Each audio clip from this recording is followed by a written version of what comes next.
స్వచ్ఛాంధ్ర అంటే మీ అందరిలో కూడా ఇంట్లో చెత్త ఉంటుంది, చెత్త క్లీన్ చేస్తారు, రోడ్డు మీద వేస్తాం. అంటే మన ఉద్దేశం ఏంటి? ఇల్లు నాది, రోడ్డు ఎవరిదో. ఆ రోడ్డు మీద ఉండే చెత్తలో దోమలన్నీ పెరిగి మళ్ళా మీకు ఇంట్లోకి వచ్చి మిమ్మల్ని కుట్టే పరిస్థితి వస్తుంది. దాంతో హాస్పిటల్కి పోతారు. అంటే ఒక్కొక్కసారి మన చేతులారా మన ఆరోగ్యాన్ని పోగొట్టుకుంటున్నాం.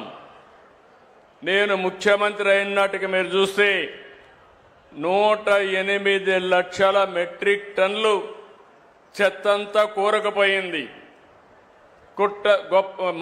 కొండల గుట్టలుగా పేరకపోయింది. అందులో వర్షం పడితే ఆ వర్షం పడి అందులో ఉండే చెత్త మలినం మీ భూమిలో ఇంకే పరిస్థితి వస్తుంది. మొత్తం భూజలాలన్నీ కూడా కలుషితమయ్యే ప్రమాదం వచ్చింది.